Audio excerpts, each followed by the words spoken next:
1 in 10 Americans are taking antidepressants. If you're in your 40s or 50s, that number goes to 1 in 4 women are taking antidepressants. And a major 2013 study found that there was an enormous level of overdiagnosis of depression. So what do you really need to be doing, and what's a far safer alternative to antidepressants?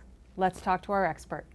I'm Sarah Heiner, president of Bottom Line Publications, and this is our Conversation with the Experts, where we get the answers to your tough questions from our leading experts. Today I'm talking to Dr. Andrew Rubman, a leading naturopathic physician and the medical director of Southbury Clinic in Southbury, Connecticut. Dr. Rubman is also a longtime contributing medical editor to Bottom Line. So welcome, Andy. Hi, Sarah. Really frightening statistics. 1 in 4 women in their 40s and 50s getting antidepressants. There's got to be a better way. So let's talk about St. John's Wort, which has been around for a very long time. Well, yeah, since John the Baptist. Very long time. Is that who it's named after? Yeah, really. Right. St. John, yeah. All right. Yeah. Well, so is St. John's Wort really a safer, a more effective option for many people? Yes, more effective option, but remember, it's still using a natural substance in a drug-like fashion. It is using a natural substance in a drug-like fashion, but is it safer because there are so many side effects of antidepressants? Absolutely. It really is. St. John's Wort is extracted from the root of the plant and is not a single substance the way the antidepressant would be. So you have a material which acts the way that the antidepressant does by helping to block the reabsorption of serotonin, a so-called SSRI. But along with that are certain cofactors that allow it to be better tolerated by the body and have less of a long-lasting negative effect. Is St. John's Wort actually the plant that most of the antidepressants are derived from?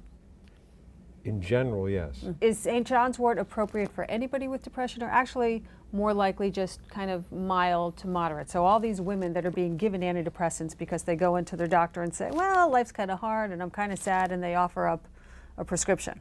So who is best suited for St. John's Wort? People with mild to moderate depression. People who are trying to work with their diet, with their nutrition, who realize that the creation of serotonin in the brain is dependent on adequate calcium, adequate estrogen, and other factors, and those are being addressed. And rather than going to an SSRI, would like to try a natural intervention, then they have the supporting structure to allow the SSRI to work. If someone has a terrible diet, is under a great deal of stress, and wants to grab something that's going to work, probably neither will work well. You talked about the dietary component. Is there an important dietary component for SSRIs or for St. John's Wort? Is there something that they need to be doing? Calcium and magnesium, adequate stomach acid, good digestion, getting it in, adequate protein, because calcium needs to ride on a protein conveyance from the liver to the tissue to get going. And then getting into the tissue requires an adequate estrogenic effect for men and women. That's where it gets a little bit complicated. Is it good for all levels of depression, or only certain levels? Better with mild and moderate, not so much with severe, because there are other confounding factors that will not only make the St. John's Wort work less well, but also the SSRI work less well. All these women that are going to the doctor and being given a prescription, even though they're being misdiagnosed or overdiagnosed as being depressed, is this something that somebody can take on their own when they're feeling a little bit moody, a little gloomy, without having to get into a prescription? Sure, yeah. It has a very low potential of addiction. It conflicts with virtually no known drugs.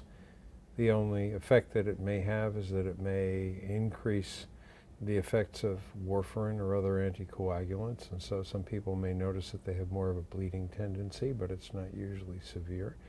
And so, yes, but be aware of the fact that there are many different St. John's Wort preparations, and some are better than others, and so some degree of guidance is always going to be good in using the material. There's some reason the doctor is giving them these prescriptions to start with. Is there anything that they can do in terms of their diet or their lifestyle that is creating a mood disorder for them?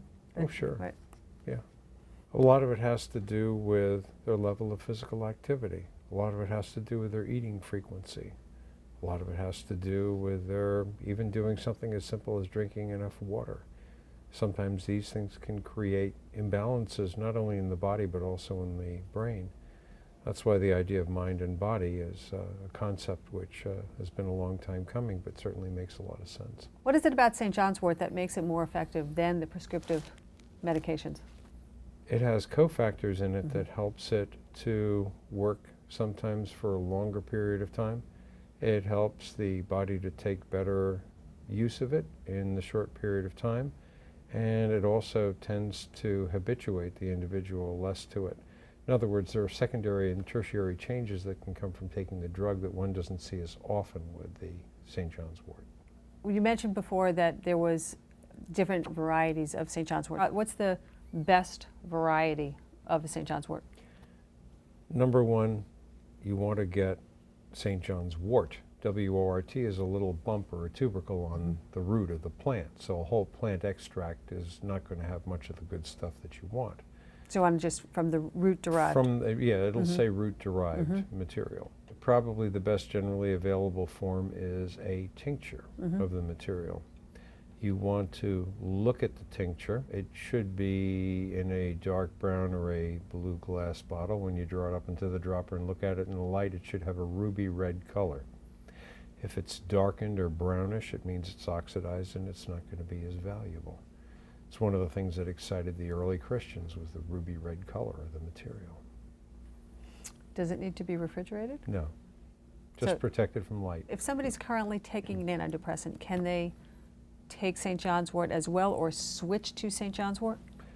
The answer is yes on both, but they need to be aware of the fact that the effects may be additive, and so they may get a lot more of a drug effect than they anticipated.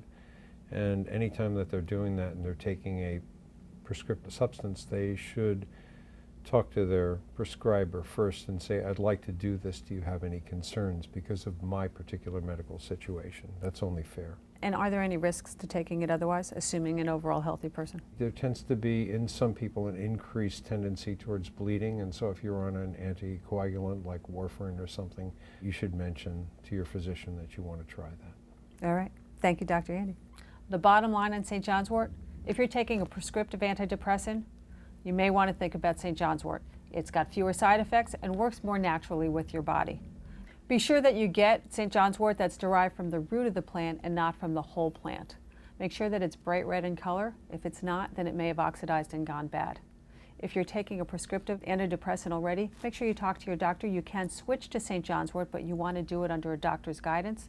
And if you're on a blood thinner, then you definitely need to watch out and talk to your doctor and use St. John's wort carefully. This is Sarah Heiner with Bottom Line on Your Health.